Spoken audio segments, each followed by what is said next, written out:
Assalamualaikum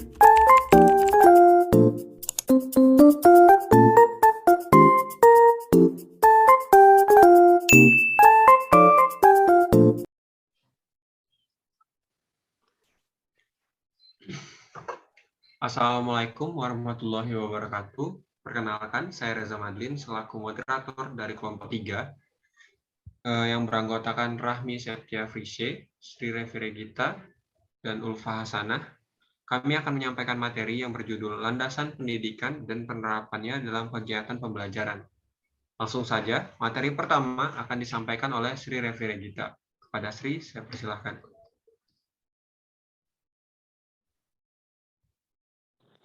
Baiklah, yang materi pertama yaitu landasan pendidikan. Pengertian landasan pendidikan, landasan adalah dasar tempat berpijak atau tempat dimulainya suatu perbuatan.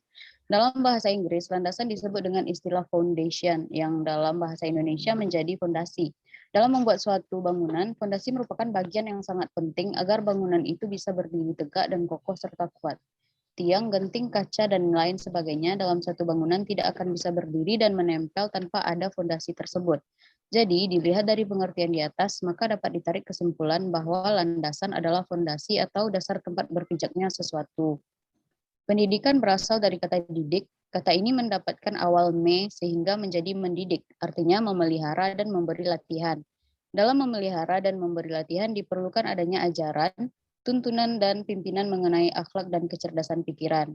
Selanjutnya, pengertian pendidikan adalah proses pengubahan sikap dan tata laku seseorang atau sekelompok orang dalam usaha mendewasakan manusia melalui upaya pengajaran dan pelatihan.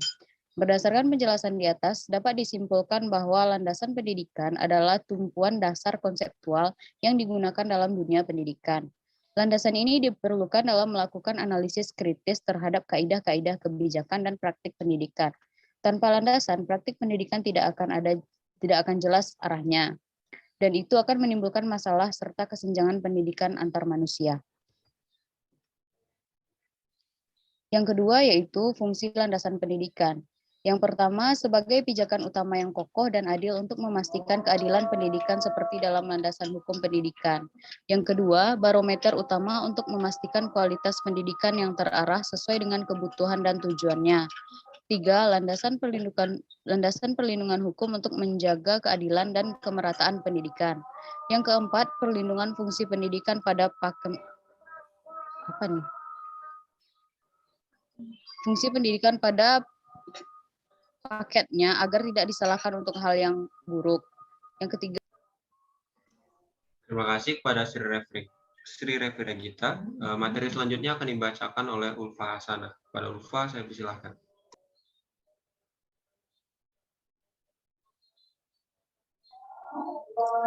Baiklah, di sini saya akan melanjutkan materi dari kita, yaitu tujuan landasan pendidikan. Yang pertama, pendidikan menjadi hak seluruh manusia tanpa syarat apapun. Yang kedua, pemerataan pendidikan baik dari segi kualitas maupun kuantitas bagi seluruh umat manusia. Yang ketiga, terjaganya hak pendidikan bagi seluruh kalangan tanpa terkecuali. Yang keempat, pendidikan berfungsi sebagaimana mestinya, yakni memajukan dan membantu manusia untuk dan tidak disalahgunakan untuk hal yang negatif. Selanjutnya yaitu macam-macam landasan pendidikan dan penerapannya. Ada beberapa landasan yang dapat dijadikan sebagai titik tumpu dalam melakukan analisis kritis kebijakan dan praktik pendidikan di Indonesia. Yang pertama, landasan religius pendidikan yang mencakup asumsi dan teori yang bersumber dari religi atau agama yang menjadi titik tolak dalam rangka praktik pendidikan. Landasan religius dalam pendidikan yaitu suatu dasar yang bersumber dari agama. Tujuan dari landasan religius dalam pendidikan merupakan semua proses dan hasil dari pendidikan dapat mempunyai manfaat dan makna yang hakiki. Contoh penerapannya yang pertama, guru mengajarkan siswanya untuk berdoa sebelum dan sesudah pembelajaran. Yang kedua, pembelajaran agama untuk mendidik akhlak siswa. Yang ketiga, kegiatan infak dan zakat mendidik siswa untuk berbagi dengan sesama atas dasar Al-Quran dan Sunnah. Sekian, terima kasih. Terima kasih Ulfa atas penyampaian materinya. Materi selanjutnya akan disampaikan oleh Rahmi Septia Frisye. Pada Rahmi, saya persilahkan. Selanjutnya adalah landasan sosiologis pendidikan. Landasan sosiologis pendidikan adalah acuan atau asumsi dalam penerapan pendidikan yang bertolak pada interaksi antar individu sebagai makhluk sosial dalam kehidupan bermasyarakat. Sosiologi pendidikan merupakan analisis ilmiah tentang proses sosial dan pola-pola interaksi sosial di dalam sistem pendidikan. Landasan sosiologis pendidikan di Indonesia menganut paham integralistik yang bersumber dari norma kehidupan manusia. Di antaranya, yang pertama adalah kekeluargaan dan gotong royong, kebersamaan, musyawarah untuk mufakat. Selanjutnya, kesejahteraan bersama menjadi tujuan hidup bermasyarakat, negara melindungi warga negaranya, dan selaras serasi seimbang antara hak dan kewajiban. Oleh karena itu, pendidikan di Indonesia tidak hanya meningkatkan kualitas manusia orang per orang, tetapi juga kualitas struktur dari masyarakatnya. Selanjutnya, bagaimana sih contoh penerapannya? Jadi contoh penerapan dari landasan sosiologis pendidikan ini, yang pertama diadakannya kegiatan gotong royong, membersihkan lingkungan sekolah, pelaksanaan piket kelas dalam bentuk kelompok yang juga mengajarkan gotong royong dan kerjasama kepada siswa. Yang ketiga adalah landasan hukum. Landasan pendidikan merupakan peristiwa multidimensi bersangkut paut dengan berbagai aspek kehidupan manusia dan masyarakat, kebijakan penyelenggaraan dan pengembangan pendidikan. Dalam masyarakat perlu disalurkan oleh titik tumpu hukum yang jelas dan sah dengan berlandaskan hukum, kebijakan, penyelenggaraan, dan pengembangan pendidikan dan terhindar dari berbagai benturan kebutuhan. Setidaknya, dengan landasan hukum, segala hak dan kewajiban pendidik dapat terpelihara. Dan bagaimana sih contoh penerapan dari landasan hukum ini? Yang pertama adalah ada perbedaan yang jelas antara pendidikan akademik dan pendidikan profesional. Pendidikan profesional ini tidak cukup hanya menyiapkan ahli dalam menerapkan satu teori, tetapi juga mempelajari cara membina tenaga pembantu dan mengusahakan alat-alat bekerja.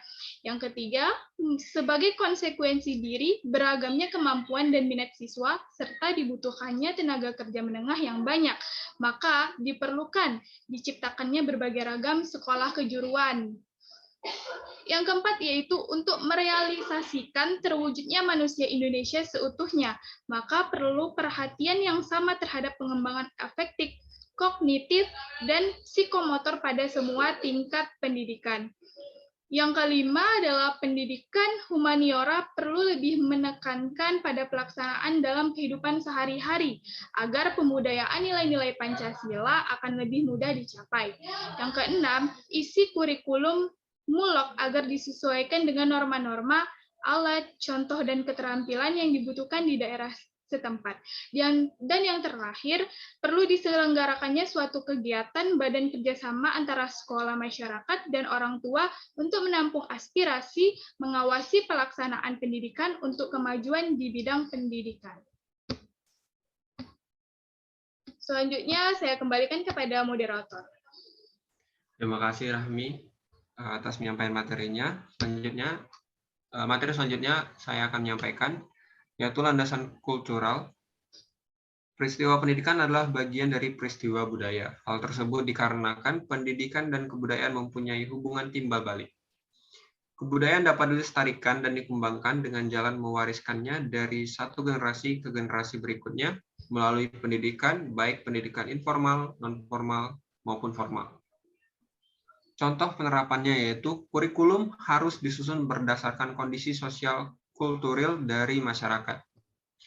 Kurikulum disusun bukan saja harus berdasarkan pada nilai-nilai adat istiadat, cita-cita dari masyarakat, akan tetapi kurikulum harus berlandaskan pada semua dimensi kebudayaan kehidupan keluarga, ekonomi, politik, pendidikan. Program kurikulum harus disusun dan mengandung materi sosial budaya dalam masyarakat. bukan saja dengan maksud untuk membudayakan anak didik, akan tetapi sejalan dengan usaha mengawetkan kebudayaan itu sendiri. Kemajuan dalam bidang teknologi akan memberikan bahan yang memadai dalam rangka menyampaikan teknologi baru kepada para siswa yang sekaligus mempersiapkan para siswa agar mampu hidup dalam teknologi itu. Dengan demikian, sekolah betul-betul dapat mengemban peranan dan fungsinya sebagai lembaga modernisasi. Kurikulum di sekolah-sekolah harus disusun berdasarkan pada kebudayaan nasional yang berlandaskan pada falsafah Pancasila, di mana perkembangan kebudayaan daerah telah tercangkup di dalamnya. Integritas kebudayaan nasional akan tercermin dalam isi dan organisasi kurikulum, karena sistem pendidikan kita bermaksud membudayakan anak didik berdasarkan kebudayaan masyarakat dan bangsa kita. Selanjutnya yaitu landasan psikologi. Psikologi berasal dari kata Yunani yang secara etimologi berarti ilmu yang mempelajari tentang jiwa, baik mengenai gejalanya, prosesnya, maupun latar belakangnya. Namun pengertian antara ilmu jiwa dan psikologi sebenarnya berbeda atau tidak sama menurut Gerungan dalam Khadijah tahun 2006. Karena ilmu jiwa adalah ilmu jiwa secara luas termasuk khayalan dan spekulasi tentang jiwa itu. Ilmu psikologi adalah ilmu pengetahuan mengenai jiwa yang diperoleh secara sistematis dengan metode-metode ilmiah. Landasan psikologis pendidikan adalah suatu landasan dalam proses pendidikan yang membahas berbagai informasi tentang kehidupan manusia pada umumnya, serta gejala-gejala yang berkaitan dengan aspek pribadi manusia pada setiap tahapan usia perkembangan tertentu untuk mengenali dan menyikapi manusia sesuai dengan tahapan usia perkembangannya yang bertujuan untuk memudahkan proses pendidikan. Dengan demikian, psikologi adalah satu landasan pokok dari pendidikan. Antara psikologi dengan pendidikan merupakan satu kesatuan yang sangat sulit dipisahkan. Subjek dan objek pendidikan adalah manusia, sedangkan psikologi menelaah gejala-gejala psikologis dari manusia. Dengan demikian, keduanya menjadi satu kesatuan yang tidak terpisahkan. Dalam proses dan pelaksanaan kegiatan-kegiatan pendidikan, peranan psikologi menjadi sangat mutlak. Analisis psikologi akan membantu para pendidik memahami struktur psikologis anak didik dan kegiatan-kegiatannya, serta sehingga kita dapat melaksanakan kegiatan-kegiatan pendidikan secara efektif. Penerapannya yaitu kajian psikologi pendidikan telah melahirkan sejumlah prinsip-prinsip yang berlandaskan kegiatan pembelajaran. Pertama, agar seseorang benar-benar belajar, ia harus mempunyai suatu tujuan. Tujuan itu harus timbul dari atau berhubungan dengan kebutuhan hidupnya dan bukan karena dipaksakan oleh orang lain. Orang itu harus bersedia mengalami bermacam-macam kesulitan dan berusaha dengan tekun untuk mencapai tujuan yang berharga baginya. Belajar harus terbukti dari perubahan kelakuannya. Selain itu, tujuan pokok yang hendak dicapai diperolehnya pula hasil. Belajar lebih berhasil dengan jalan berbuat atau melakukan. Seseorang memerlukan bantuan dan bimbingan dari orang lain. Untuk belajar diperlukan insight. Apa yang dipelajari harus benar-benar dipahami. Di samping mengejar tujuan, belajar yang sebenarnya seseorang sering mengejar tujuan-tujuan lain. Belajar lebih berhasil apabila usaha itu memberi sukses yang menyenangkan. Ulangan dan latihan perlu, akan tetapi harus didahului oleh pemahaman. Dan yang terakhir, belajar hanya mungkin kalau ada kemauan dan hasrat untuk belajar. Sekian penyampaian materi dari kelompok kami. Saya selaku moderator mengucapkan terima kasih untuk yang telah menonton dan juga memohon maaf jika ada salah-salah kata selama penyampaian materi. Jika ada pertanyaan, kritik, dan saran, silakan disampaikan pada Zoom meeting pada tanggal 23 Februari 2022. Dengan itu saya tutup. Wassalamualaikum warahmatullahi wabarakatuh.